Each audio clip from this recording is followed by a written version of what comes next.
Oh my, as it turns out, immersive sims are not dead. While AAA studios have left these games behind in their search for the next big money-making Skinner boxes, small teams of indie developers are trying their hand at the next generation of Thief-likes, Deus Ex derivatives, and System Shock substitutes. I never thought I'd be putting together the 10th volume of this series so soon, but hey, people keep making more of these boundary-hopping games that defy description, so I'm gonna keep talking about them. I've managed to get some hands-on time with a wide range of upcoming Imsims, as well as one hidden gem that you probably missed. If you'd like to support our quest, just like the brave heroes around our tavern table, we'll talk about that later on. But for now, it's time to toss those crates and open up those grates, because small developers are still saving immersive sims. My name is Boss Sauce. And I'm Rollincoons. And together, we are the two-headed hero. Recently, I got my hands on an early build of Noirmancer, the first game from solo dev Distracted Mosfet. While this is a stealth-centric Imsim in the vein of Thief or the more recent Filcher, Noirmancer puts you under the fedora of a psychic spy. Rather than using the usual percussive force and sharpened blades to subdue anybody that stands between you and your objectives, your unique mental powers allow you to erase the memories of your unsuspecting victims. This is such a cool idea. Rather than leaving a trail of bodies, anybody that bumps into you when you're fumbling around in the dark will never even remember you being there in the first place. Kinda like having one of those little Men in Black flashy things. I am just a figment of your imagination. The use of light and shadow here really play into the noir part of Noirmancer, and the game uses a novel darkness system that does a great job of simulating the idea of feeling your way around. Complete darkness is represented by simple geometry and fading white lines. Enemies have talk bubbles and footstep hash marks to denote when you hear them draw close. I don't think I've ever seen anything quite like this, and it is a truly creative way to represent using your other senses where sight might fail. Which is pretty helpful because you'll be sneaking around in the dark pretty often. Player movement is fairly limber. You can walk, run, crouch, mantle, and even incrementally open doors and windows to not attract any unwanted attention. I love granular door control like this, whether it's in stealth games, imsims, tactical shooters, survival horror, whatever. It always serves to add a little bit of tension when you're poking around, which leads me to another satisfying facet of the game. There's plenty of keys and notes to find, desks to rifle through, and trash cans to spill over. I love a good breaking and entering sim, and you got a lot of options for getting into places you aren't supposed to go. See a window up above? You can probably hop onto a psychic platform and climb on through it. Chain link fences aren't a problem when you can turn your body into mist, and that's just a couple powers in your psychic arsenal. Blackout is your blackjack, a mind eraser that disorients enemies and wipes any thoughts of the Noirmancer from their heads. It only works up close and behind enemies, and it only takes them out for a little while, but if you need to cancel someone at a distance, there's a blackout beam that you can use a single time once you charge up this handy cigarette meter. Helpful for making an opening in the guard rotations. Mist form lets you turn into a walking fart, extremely handy for stealth, moving through gates and fences, and crop dusting enemies, who will cough when you walk through them. That's a nice touch. Telekinetic mat drops a surface that allows you to move silently. These are stackable for platforming antics, great for closing gaps, and useful for stealth knockouts on sand and stone terrain. Finally, there's Shrink, a really fun addition that just turns you into a tiny guy for a short while. Haha, short while. It's great for creating hiding places where there normally wouldn't be one, crawling into holes too small for mortal men, and fighting rats for dominance, maybe? I really appreciated the level design here. The couple maps in the demo were full of small, impactful moments that really stuck with me, like creeping around this guy reading a newspaper right in front of his face, which went totally fine until I accidentally made a single loud footstep. Playing tag with the guards and performing some tight movement tech to tap them on the back of the head gets to be pretty tense and fun. Or there's the magical moment where I figured out I could get myself sucked up to the rooftop by flipping on a ventilation fan and turning into a mist. My absolute favorite was causing chaos with a handful of drug-addicted rats that I found in the basement. Clearing out that boardroom meeting was a great feeling.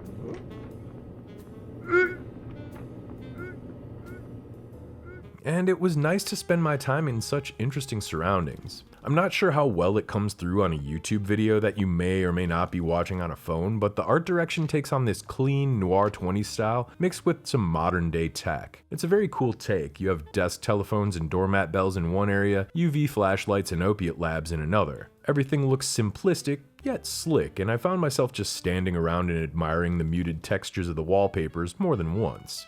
On top of this, the soundtrack really stands out. A horn-driven jazz tune provides some good mood music, even if it's a little repetitive, and I do love how the tempo picks up the moment you get spotted.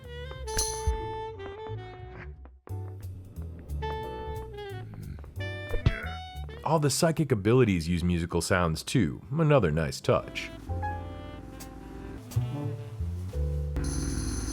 But for all the big swings Noirmancer takes, there are still a few that just didn't quite hit for me. The checkpoint save system is a bit of a nuisance. No save scum. I also don't love that there's a requirement for picking up intel items. I know this is a holdover from the Thief games, but stealth missions are tough enough without having to worry about digging through every single garbage can. Even though I do love to dig through the trash, for free donuts especially, I like to do it at my own pace. Don't make it a chore. Or better yet, make it an optional challenge. Alongside this minor complaint, it's not always obvious what the game wants you to do. This is the nature of the beast, sure, but that tutorial mission killed me so many times before I figured out, hey, maybe don't step in front of that truck. Finally, I don't completely vibe with the choice to make the enemies directional sprites. It works well enough with the comic book stylings and you can easily tell which way a guard is facing at any given time, but this is more of a nitpick, more of a personal preference. All in all, I think Noirmancer's first chapters are a promising start to a novel detective story. I already want to know how far down this elevator goes. Cruelty Squad might be the wildest piece of outsider art ever to grace the Imsim landscape, and we're finally starting to see a bunch of its deranged children push their way onto the Steam storefront. One of these is the demo of havkerman-x from Super Hunt Systems, a radiation-soaked monstrosity that incorporates elements of Stalker, Fallout, Cruelty Squad, and, surprisingly enough, Dark Souls into its own gloriously mutated design. An overly long text crawl sets the scene as you wake up in a bunker. It's 112 years after the world has died in a fiery apocalypse, and you have no idea who or where you are, or how you're even alive. The first order of business is to fight your way out of this bunker and into a nice little classic Fallout map, where you learn to find meaning in your life in the vast wasteland beyond. After stumbling through the desert for hours, surviving several random encounters with bandits and rabid dogs, you finally happen upon a small settlement. A dead town. It's fractured between apartments full of cannibals, a survivalist bunker, a rundown bar, and a convenience store, but billboards and glowing neon reveal signs of a functioning society. And in the nooks and crannies, life, finds a way. But in a quiet corner of the slums, a light still burns in the church. Speaking to the priest inside reveals that you're a HAVKER-MAN. What is that? Am I even saying it right? No one really seems to know for sure. Like your HAVKER-MAN brethren, you've been brought back to life, marked with a mysterious X on your face, and given a nebulous destiny that has some sort of bearing on the fate of the entire wasteland.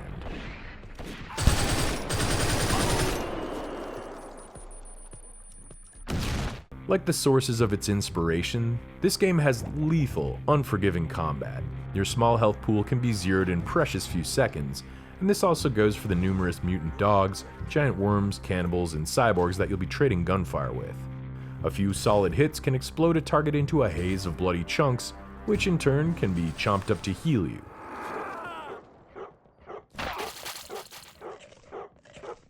Looks like meat's back on the menu, boys! Over the course of their adventures, the HAVKER-MAN can salvage a ton of weapons, all of which are real satisfying to use. And a large caliber bullet from a scoped hunting rifle mashes heads just as nicely as this beast of a revolver. Each of the guns is based on a real-world equivalent, lovingly reproduced in the radioactive neons and primary colors that you'll see smeared across the wasteland. The trusty Kalashnikov survived 112 years in the sand, as to be expected, but it's a nice surprise to feel the kick of a G3 rifle in your meaty little hands. Lesser known real-world guns like the Groza even make an appearance here, even if they do have Lego paint jobs, and it's hard to beat the explosive satisfaction of a classic M79 grenade launcher. Some goofy stuff like this spray paint can doesn't really function as a weapon, but that doesn't make it any less fun. And when the ammo runs dry, you can always fall back on your mighty boot, a handy multi-purpose tool that can breach doors, open crates, and stomp bad guys with ease. Secret loot lies hidden at the bottom of various crates and garbage cans, which are found scattered all over the wasteland, as does helpful equipment like grappling hooks, flashlights, and hazmat suits. But in a fitting twist, aspiring HAVKER-MANs have to survive an area with these weapons in hand in order to unlock them for future use. A Cruelty squad style upgrade path is at play here, where weapons and equipment have to be found and looted mid-mission. So even if you manage to escape with your life and your loot intact, you'll need to scrounge up enough desert dollars to unlock them for future loadouts. But in a hostile landscape where almost everything is out for your blood, this is easier said than done. An early death will detach your soul from your body, taking all your precious dollary dues with it. But if you manage to find the glowy X left over after you die, you'll be able to recover them. Just like in Dark Souls. A banking system helps mitigate this. You can deposit and withdraw cash at ATMs, which provides a further sense of risk and reward. Or just kick the machine itself and rob it outright for a quick cash infusion. havkerman-x isn't quite as punishing as Cruelty Squad, but it's up there. Losing your carefully collected cash when you die definitely hurts, and I found myself getting some of that sweaty extraction shooter feel when my money wad hit triple digits just as a horde of bandits rounded the corner. There's a lot to explore in these blasted lands. Plenty of abandoned buildings to poke through, lootables to pick up, crates to kick open like piñatas, windows to break and enter through, loads of secret doors, vents, and alternate routes, intertwining levels, Miyazaki shortcuts, and interactables like the toilets and gambling machines, all of which help bring these locations to life. On top of this, HAVKER-MAN-X features rudimentary dialogue trees, traders, and a faction system. A survivalist group, a data-worshipping cyber cult, and a mysterious church seem to be the only factions shown off in the demo, so hopefully there's some room to grow. Factions are based mostly on what quests you choose to complete, and who you piss off in the process. There doesn't seem to be any World of Warcraft reputation points to farm as far as I could tell, but if you start shooting in neutral territory, well, that's a quick way into an early grave. I'd be remiss to ignore talking about the crazy vibes here though. Everything looks like oversaturated film damage. An assault on the eyes, although different from the Cruelty Squad MS Paint approach. After my vision adjusted somewhat, I really appreciated how dingy and grim everything felt, even in a brightly colored, contrast-blasted nightmare such as this, and the misty blood and explosion effects look appropriately crunchy and cool. Audio was extra crunchy, unfortunately not always in a good way. Audio bugs made things painful from time to time, and even though the game's trailer had some badass boom-shooting metal popping off, there's no sign of any of that in the rest of the game. I can't help but think adding some more atmosphere would really help the atmosphere. There's also a lot of bugs right now, ranging from small visual stuff to more concerning things like the game leaving you in loading screen limbo. But if HAVKER-MAN-X manages to shake off some more of the jank and build out this bizarre Fallout-filled world a bit further, we'll have a great marriage of sweaty combat, old-school RPG exploration, and satisfying risk and reward gameplay to enjoy.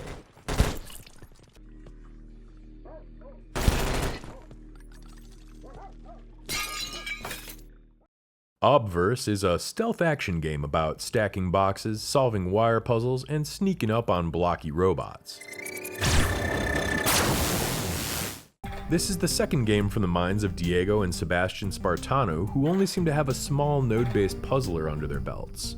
But even the comparatively simple spin protocol seemed to be a building block for this upcoming immersive stealth action game. I recently got hands on an open beta test, so of course I had to dive in and see what it's all about.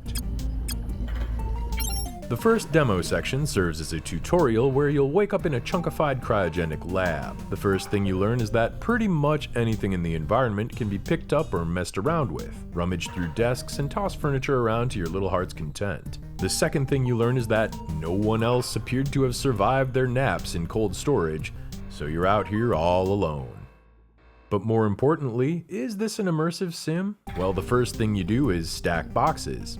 The second thing, crawl into a vent. Oh, here's the 451 code on a terminal already. Imsim confirmed. Early on, we're introduced to the spin interface, an interesting tool that reveals wiring in the walls. Wiring that you can manipulate to power and deactivate various nodes, many of which are connected to doors, lights, computers, and so forth. You can see the obvious through line between Spin Protocol and OBVERSE already right here. Wait, didn't Atomfall feature something sort of like this? Sometimes you'll need to sling around a big heavy battery and chuck it into a big transformer in order to power up various doors and devices. Between the spin interface and the furniture chucking, OBVERSE already starts to feel like a living environment. But as you breach the doors of the second level, the computer core, the game builds on these mechanics considerably. The wire system expands into complex color coding. The types of nodes change around or only accept certain shades of power to activate, and different objects can be inserted in the node chains to do something? Maybe some of this stuff ain't working yet, or maybe this game was just a little too big brain for me, but it was hard for me to figure out exactly what all these doodads were supposed to do. That's okay. It's still real early days for this game, and the potential here is exciting. Kinda makes you feel like the world's unluckiest maintenance engineer or something, especially since there's killer robots everywhere. You can try to evade and hide from the Deathwalkers and the cameras that are posted around every corner, but you might find them to be surprisingly perceptive.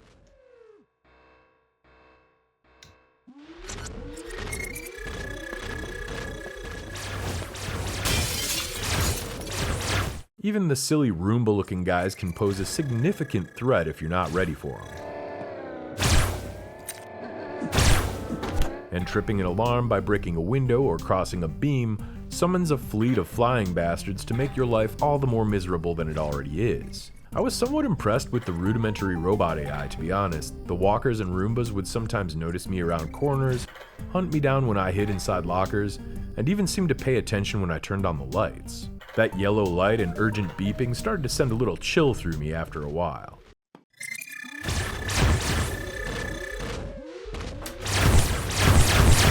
A cutting laser seems like a good option at first until you realize it's pretty much only good for cutting off certain bolts from the vents. A shotgun has a wind-up time that's just long enough to let you kiss your ass goodbye, and the sledgehammer's range is laughably short. With some effort, you can take down a few of the little droids, but these big ones will end you in seconds. The danger leaves you feeling like a scared little mouse trapped in a big warehouse full of stainless steel death, and that feeling only grows as you creep through the corridors just outside the reach of those cameras, paging through the leftover personal logs of your fallen colleagues for clues as the heavy footsteps of a guard mech echo across the cold metal paneling. OBVERSE is still in its early days. The combat leaves a lot to be desired, and a lot of the elements feel unfinished or unexplained, but what's already here in this early playtest has a ton of promise. Deeper Still is a cel-shaded nightmare about running through tooth-gnashingly difficult levels filled with killer suits, buckets of blood, and hard drum and bass tracks. A 2-level demo released onto Steam a few weeks back, so as a terminal Imsim sicko, I decided it was time to do my duty and see what lies beneath the surface. The first thing you'll notice once the game boots up is the slamming techno track. The second thing you'll notice are the somewhat convoluted controls. This is the first hint that we're looking at another game inspired by the Cruelty Squad phenomenon, and you can definitely see it in some of the NPC conversations and enemy designs featured here.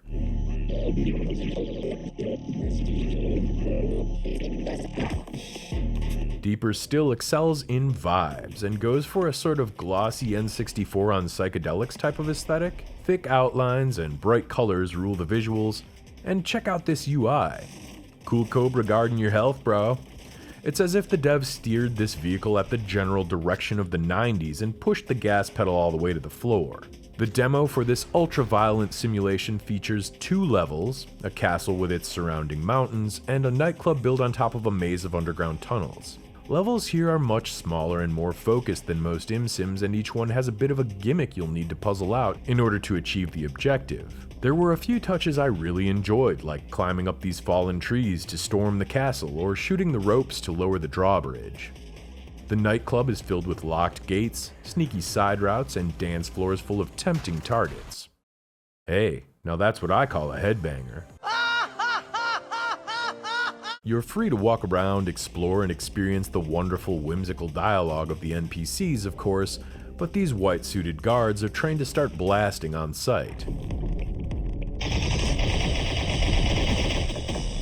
Blasting them back results in some satisfying glitch graphics as they ragdoll around the level like an early 2000s Halo match. Combat is the focal point in Deeper Still, and it's fast, furious, and lethal.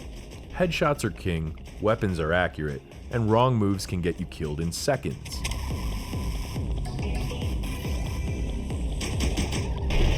This Cronenberg creature made out of heads and limbs can sneak right up on you and chew off your ankles without warning.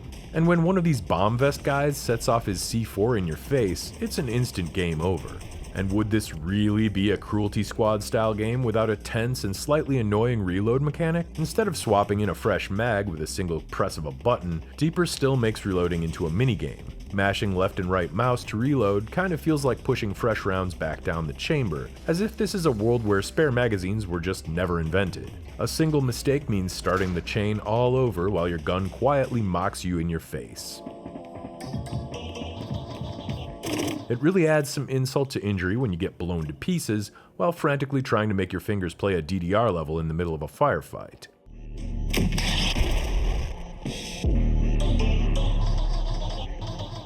On the whole, the guns themselves are a bit hit and miss, and that's not just a firearm joke. Some of these are surprisingly useless, like the RPG, which has a slow rate of fire, a small damage radius, and a long reload chain. Others are great but have low ammo counts and are incredibly rare, like the FAMAS rifle, which is accurate and lethal at range as long as your magazines hold out. The Browning machine gun is a close combat beast, but it sucks at range and takes a dog's age to refill with precious gun food. Pistols have shorter reload chains, tight groupings at range, and are generally easy to find, so it often proves wise to keep one handy in one of your 2 precious weapon slots. So most of the time you're teetering around the triangle of lethality, accuracy, and fire rate when it comes to the weapons, which is as it should be, other than the few weapons that seem to only have an edge case utility, like the grenade launcher. So it's a good thing that your simulation powers give you a bit of an edge. Passive powers all provide useful gameplay mutators like extra uppies, reducing fall damage, simplified reloads, or even just adding a little screwdriver to your pocket that you can use to open vents. It's kind of a shame you can only take 2 of these with you. Active abilities lie more on the offensive side, the laser tripwire, a stealth cloak, or an amazing exploding robot good boy.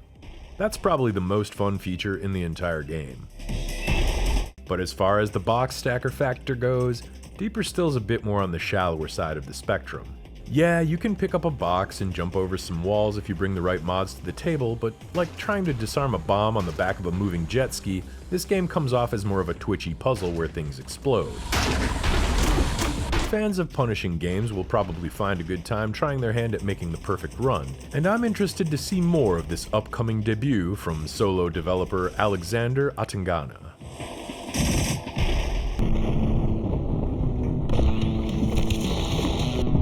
If you've ever wanted to experience life as a swamp cryptid in a post-nuclear cowboy wasteland, well, the Brush Burial series has got you covered. I've mentioned Knife Demon Software's body of work several times over this never-ending journey to crawl through every vent an indie game could offer, and if you enjoyed the last 2 entries, well, you'll probably find just as much to like in Brush Burial BRUISELAND. Like its predecessors, Brush Burial and Gutter World, BRUISELAND puts you in the form-fitting bodysuit of Fennel, a whip-tailed demon just trying to make its way through a hazy pink wasteland. The game concentrates on agile movement tech and lightning-fast takedowns, aided by the use of your special sixth sense that detects heartbeats and slows your perception of time. The objective is to fight, puzzle, or sneak your way through a massive level until you reach the target, take them out, and find a way home. The real joy here is in whipping out crazy maneuvers in focus mode, chaining together as many quick kills and takedowns as you can until you're standing over a pile of broken bandit bodies, or until an errant strike knocks you back to reality. Fennel is fragile, but powerful, and just a few hits will put them in the grave, so it's a good thing that BRUISELAND is a weapon-rich environment filled with all manner of flintlock rifles, pirate pistols, and medieval melee implements. When that fails, you can always toss furniture around to throw enemies off balance or whip them with your tail to buy a precious moment to regroup.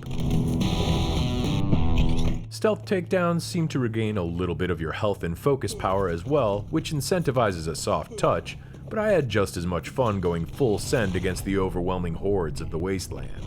On the immersive side of things, there's plenty of environmental touches that make Bruise World come alive. You can talk to the wastelanders to gather clues, try on some new outfits, turn on faucets, steal and eat food, look through empty bottles like a telescope, and snatch keys right off the belt of a guard.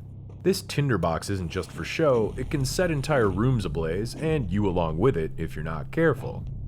Fennel is a bit light for pockets though, and can only carry 2 weapons, along with 8 other items. Unfortunately, my biggest pain point with these games is the awkward inventory juggling, and that also makes a return here, so get ready to spend some time screwing around with the number row on your keyboard as you try to remember which slot you carelessly tossed that really important item into. The featured demo level here has you tightrope walking between 2 massive vertical settlements located on top of some old transformer towers. There's lots of nooks and crannies to explore, but as far as I could tell, there's only one way to ascend the spike-covered tower that hides your target: the cables of this rickety old sky car. Fortunately, Fennel doesn't take any fall damage, so misjudging a jump only costs you time. But your target is carefully tucked away behind a series of color-coded doors, and finding the fastest and safest routes to snatch up the necessary keys becomes quite a challenge on its own. BRUISELAND is a bruiser when it comes to difficulty, and there's no mid-mission saves, so this game becomes a study in practice makes perfect until you finally nail that bad hombre with a satisfying hail of gunfire. After you make your escape, you can always jump right back in to chase achievements or faster completion times, so there's a decent amount of replay value even within this little desert playground on its own. I think the approach that Knife Demon takes by expanding the base experience with more playable levels and weapons is a welcome blast from the past. Games didn't always need to be remade from the ground up to be considered a proper sequel, and entire standalone expansion packs just like this used to be sold at retail for games like Quake and Duke Nukem back in the day. Hell yeah, let's bring it back. Combined with the low price points of all the Brush Burial games, I can see that model working here for quite a long time.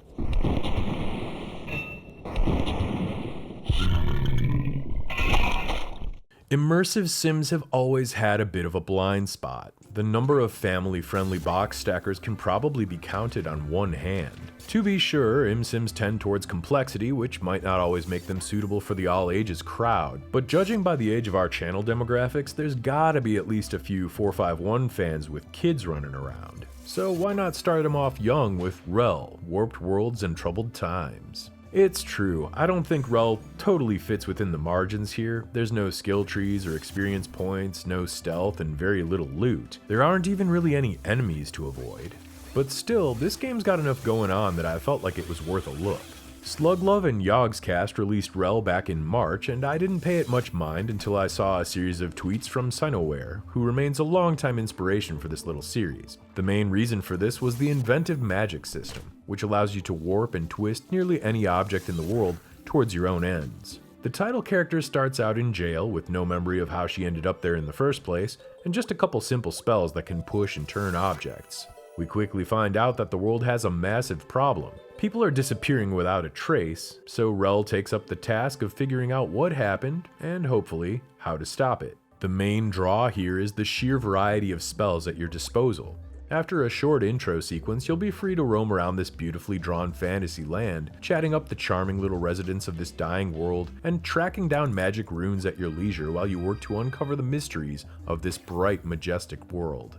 The main challenges in your path are environmental puzzles, big gaps, clever traps, and locked gates. But as you expand your list of powers, you'll find that these can be tackled in a ton of unexpected ways. I got to the second floor of a broken down library by standing on an army of scarecrows. I froze the ocean so that I could walk around these jagged rocks to discover a hidden alcove.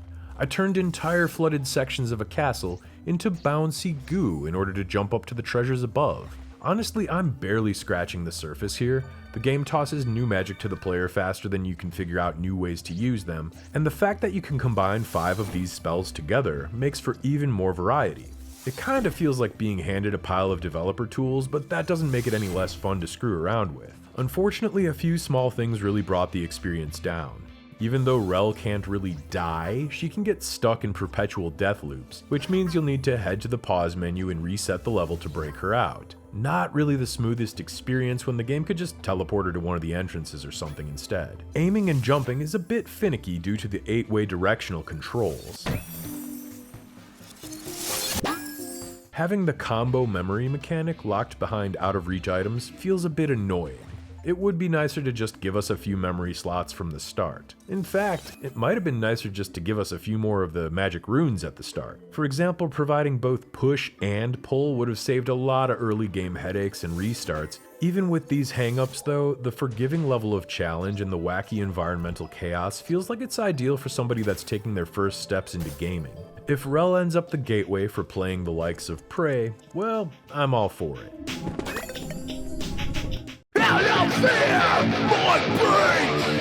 No, it's not a death metal album, it's the title of the first game from Abyss Assembly. The first demo I played about a year back felt incredibly buggy and unbalanced. I even passed on a review key for this game when it dropped onto Steam last December. But after spending an entire weekend in its grip until I rolled the credits, well, I feel like I owe the developers an apology. Cringy name aside, HAVKER-MAN is the definition of an overlooked gem. You start out by stepping into the space boots of the unfortunately named Major Axel Vex, and head inside the cargo bay of Sengona Base, a remote research station that recently went dark. It's up to you to figure out what happened and restore the base to operations if you can. Let's just hope the former center of science doesn't turn out to be a death trap for us. Stepping beyond the safety of the visitor level, you notice patches of curious overgrowth just as you bump face first into exploding spiders and crew members that have turned into gnarly plant zombies. It quickly becomes clear that experiments with a strain of native ivy somehow broke containment, starting out as a simple drain clog and slowly expanding through every corner of the base. Turns out this plant is incredibly invasive, even intelligent. And if you know anything about ivy, well, that's a pretty spot-on assessment. The opening moments are a bit of a slow burn. I counted about 20 minutes of wandering around before I even ran into the first enemy. But when all cylinders start firing, Hell of Fear becomes an effective, atmospheric horror game, punctuated by moments of fast and frantic shooting. To fight off these vegetation abominations, we start out with the survival horror protagonist special, a pistol and a knife. The knife is pretty decent and even has an alternate attack, but since you're fighting exploding spiders for most of the first hour, it's gonna be pistol time. The standard issue space pistol feels a little slow and anemic. You're gonna be stuck with it for way too long before finding the far superior space SMG, which is great at trimming the hedges. Projectile weapons have a special focus mode that let you use your stamina bar to slow down time while aiming down the sights. It looks cool, and it helps you get in those clutch headshots. Except for this awesome hunting shotgun based on the TAS 34. Instead of aiming down sights when you click the aim button, it just opens up with both barrels. This thing's a hammer, even more so than the actual hammer, and I can forgive a hell of a lot when a shotgun feels this good to use. Speaking of the actual hammer, you'll find this near an excavation site. This hefty sledge is slow and heavy to use, but it packs a hell of a wallop and can even open up supply crates to make sure you're well stocked in the second half of the game. The Quantum Demolisher is basically a long-winded way of saying time bomb launcher, and it feels a bit tricky to handle without blowing yourself up. Similar to the laser trip mines, which I tripped over myself just a little too often. But the game's BFG is basically an awesome railgun, and I love the way that this thing gets introduced.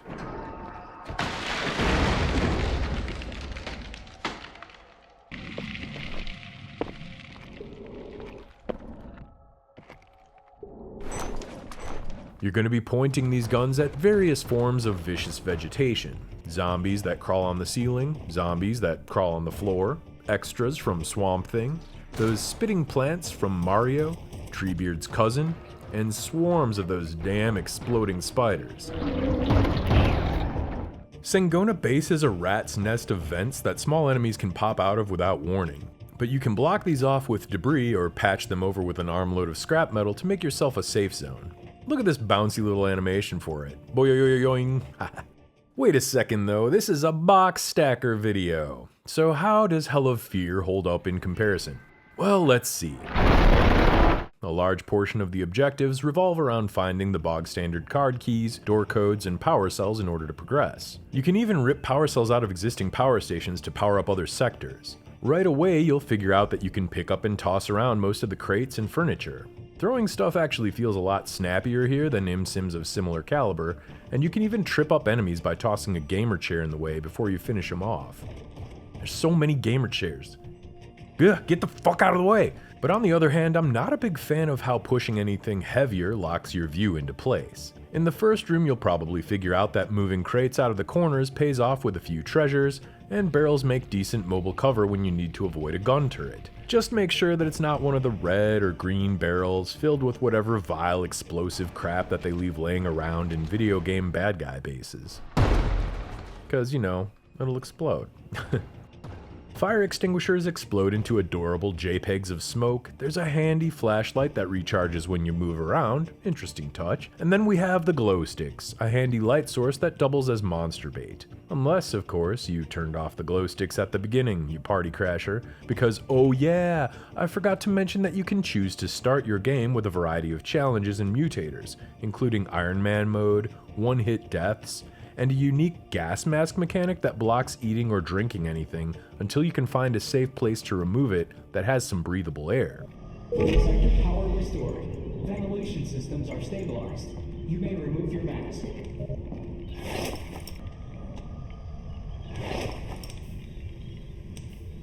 There's a lot of options here to tweak the difficulty, and the opportunity for a decent amount of replay value over this 10-hour campaign.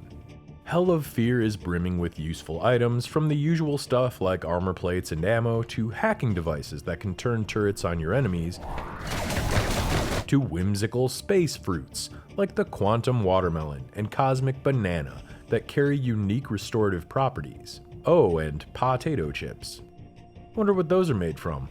Inventory Tetris and weight limits are a big part of the equation since Hell of Fear leans towards the survival horror side of things, and the game even includes a quantum stash that basically works like a Resident Evil item box. On the plus side though, weapons are added straight to your item wheel, so you'll only need to worry about shuffling ammunition around. You'll also want to be on the lookout for modules, little computer chips that contain heavy bonuses and penalties to your base stats like movement speed, weapon handling, flashlight capacity, even jump height. Modules are random drops that come in a bunch of color-coded rarities, like Diablo loot. You can even buy them from the vending machines scattered around the levels. I love systems that let you dramatically change how your character handles, so this was an awesome touch. Effectively mixing and matching these little circuit boards to fit your playstyle becomes a fun meta, whether you want to leap over shipping containers in a single bound, or swing a hammer with the strength of Thor, or dash down the hallways at a breakneck pace. Oh, tripped over another goddamn gamer chair. Okay, I'm just gonna go ahead and clean these up.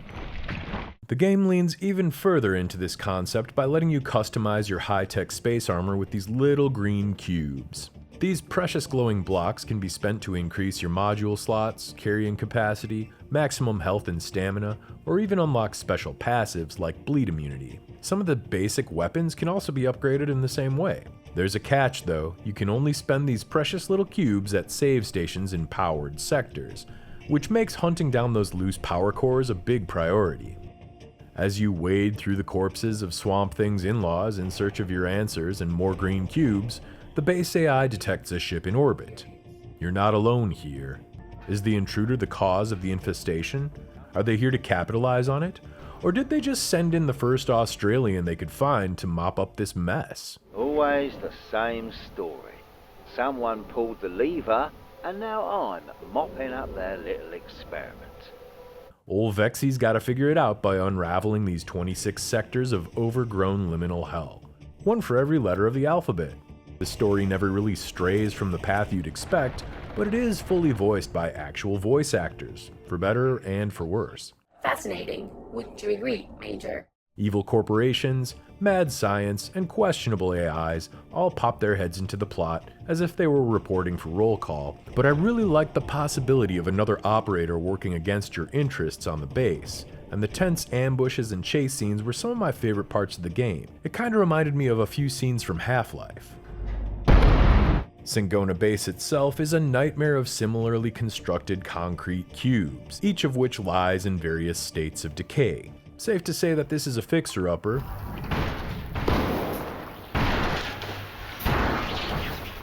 You got your environmental toilet skeletons, questionable electrical work, collapsed ceilings that block your path, blazing infernos, and nasty chemical spills, all of which will have you searching for detours. But the familiarity of the construction works in this game's favor. Each level's transit hubs can be found in the same place. You'll always know where to find the supply closet, and to check the bottom of the elevator shaft for stray loot. Not that one. None of these sectors are that large, honestly, but if you're ever feeling lost, you can check your position with a simple glance to the UI. The fact that each level is built around similar bones really makes the differences between them stand out more, and there's a ton of secrets scattered around for players that pay attention to the notes they collect in their logbook, including that absolute beast of a hunting shotgun, which is a bit of a secret in its own right.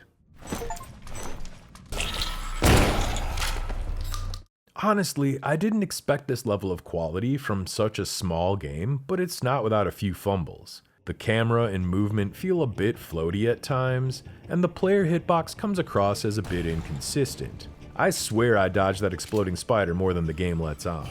For some reason, scrolling my mouse wheel down causes Major Vex to jump, and I could not find a way to turn that off. As far as I could tell, there's no real stealth mechanics other than using the glow sticks as distraction items, and even that only works some of the time. A few enemy animations looked a bit jerky and weird, and there's a couple boss encounters that are fun the first time, but wear out their welcome when you see them get trotted back in. Other than the dodgy voice acting, I also noticed how empty the soundscape tended to be. Most levels only have some atmospheric vent noises or quiet machinery chugging away in the background. Singona Base really needs more ambient music.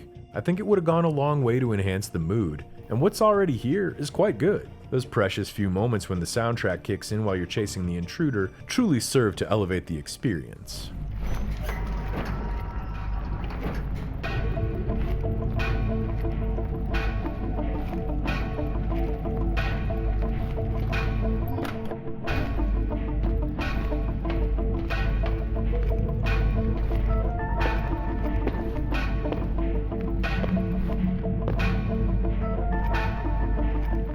Honestly, the game's got a well thought out design, reminiscent of System Shock, which carries a similar feeling of unlocking a big, deadly puzzle box full of monster closets.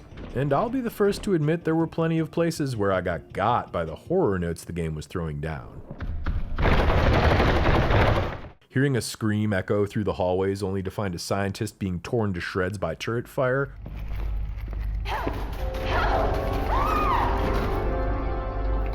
or watching those heavy blast doors open to a bloody scene in the control center were some memorable moments indeed. It's also hard to argue with the $17 price point. There was plenty I left uncovered over my first 10-hour playthrough, and the mutators and difficulty levels leave a lot more to explore. At the time I wrote this, Hell of Fear Mind Breach only had 74 reviews on Steam, and I think that's a real shame. It's an incredibly underrated game that probably just suffered from a rough launch and a real big marketing problem. I have no idea what a Hell of Fear refers to, and Mind Breach implies some sort of psychic phenomenon or psychological horror angle that never really comes into play. If they would have just named it something like The Singona Project, or I don't know, Roots Bloody Roots, or something else, it might have been better off.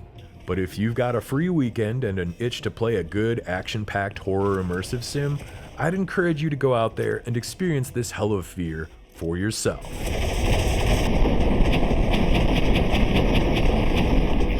So there you have it. Another big batch of box stackers to look forward to. If you got a favorite, let me know down below. And if there's one I missed, I really want to know. As always, our heartfelt thanks goes out to our YouTube members and the brave heroes that sit around the heroes table over on Patreon. Joining for as little as $1 a month really helps us out. You'll get videos a couple days early and ad-free, and access to some exclusive content like our scripts, notes, and other fun stuff. Donating at the highest tiers gets you a shout-out like the brave champions here: Wolfgang Bristol, Yaroslav Rybaki, Jim DiFrancesco, Vulpes, Adam Uselman, Amelie McNamara, James Blake, Cameron Ferment, Dominic Nguyen, Mahogany God King, and our YouTube members: Godspeed7, Vinny2142, Mugs McGurk812, I'm a Judah Packmaker, and the rest. Thanks again for watching. If you want to see another indie Imsim that just dropped onto Steam, take a look at this video right here, and we'll catch you on the next Two-Headed Hero.